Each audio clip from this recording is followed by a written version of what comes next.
Welcome to Priya's kitchen. ఈరోజు నా స్టైల్లో నాటుకోడి పులుసు ఎలా చేయాలో చూద్దాం. ఈ నాటుకోడి పులుసు రైస్లోకి, రోటీలోకి, బగారా రైస్లోకి, చపాతీలోకి, దోశలోకి కూడా అదిరిపోతుంది. ముందుగా దానికోసం చికెన్ని పసుపు ఉప్పుతో బాగా వాష్ చేసి పక్కన ఉంచుకోండి. ఇప్పుడు అల్లం వెల్లుల్లి పేస్ట్ రెడీ చేసుకుందాం. ముందుగా దానికోసం ఒక రోల్ తీసుకొని అందులో వెల్లుల్లి పొట్టు తీసేసి అందులో వేయండి. ఇప్పుడు అల్లం పైన లేయర్ తీసేసి చిన్న చిన్న ముక్కలుగా కోసి అందులో వేయండి. బాగా దంచండి. తరువాత ఒక స్పూన్ పసుపు అందులో వేసి మెత్తని పేస్ట్ అయ్యేలాగా దంచండి. ఇప్పుడు ఒక ఉల్లిపాయ తీసుకొని దాన్ని చిన్న ముక్కలుగా కట్ చేయండి. మరీ చిన్నగా అవసరం లేదు, మరీ పెద్దగా అవసరం లేదు. మిక్సీలో మెదిగేంతగా ఉంటే చాలు.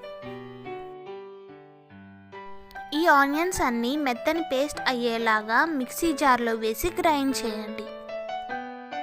ఇందాక మనం రెడీ చేసుకున్న అల్లం వెల్లుల్లి పేస్ట్ కూడా దీంతో కలిపి పక్కన ఉంచుకోండి. అదే జార్లో 4 టమోటాలతో జీడిపప్పులు కూడా వేసి పేస్ట్ చేసి పక్కన ఉంచుకోండి. ఇప్పుడు స్టవ్ ఆన్ చేసి కుక్కర్ పెట్టి 4 స్పూన్ల ఆయిల్ వేసిన తరువాత జీలకర్ర, ఆవాలు, కరివేపాకు వేసి బాగా ఫ్రై అవ్వనివ్వండి.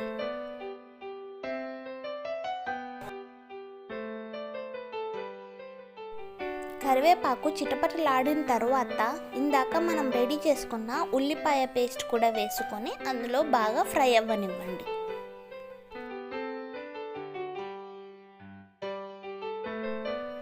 ఇలా బాగా ఫ్రై అయిన తర్వాత చికెన్ అందులో వేయండి.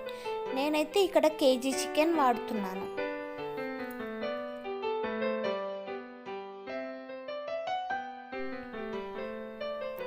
ఆ పేస్ట్ అంతా ముక్కలకి బాగా పట్టుకునేలాగా బాగా కలిపి మూత పెట్టి పక్కన ఉంచండి.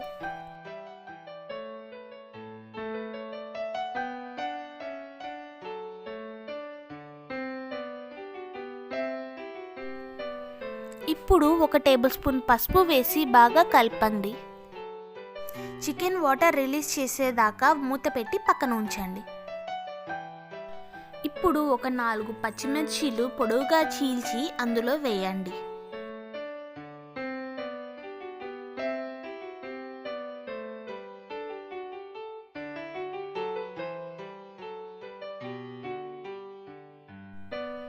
ఇప్పుడు 2 టేబుల్ స్పూన్ల కారపొడి, 1 టేబుల్ స్పూన్ ధనియాల పొడి, 1/2 టేబుల్ స్పూన్ గరం మసాలా వేయండి. నేనైతే ఇక్కడ గరం మసాలా ఇంట్లో చేసింది వాడుతున్నాను. మీకు కావాలంటే చికెన్ మసాలా కూడా అందులో వేయండి.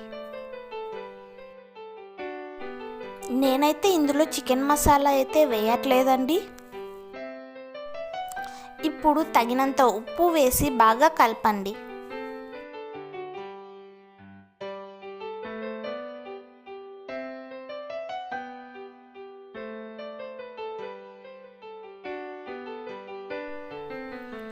ఇప్పుడు ముందుగా రెడీ చేసుకున్న టమోటా, జీడిపప్పు పేస్ట్ అందులో వేయండి.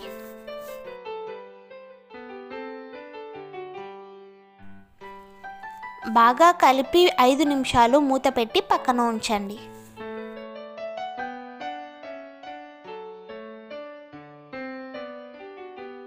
ఇప్పుడు ఒక 1/2 గ్లాస్ వాటర్ అందులో వేసి కుక్కర్ మూత పెట్టి 6 నుంచి 7 విజిల్ దాకా రానివ్వండి. నాటుకోడి ఉడకడానికి కొంచెం టైం పడుతుంది. చాలా టేస్టీగా ఉండే నాటుకోడి పులుసు రెడీ. నా వీడియోస్ కనుక మీకు నచ్చినట్టయితే లైక్, షేర్ అండ్ సబ్స్క్రైబ్. మరిన్ని వీడియోస్ కోసం నోటిఫికేషన్ బటన్ని క్లిక్ చేయండి.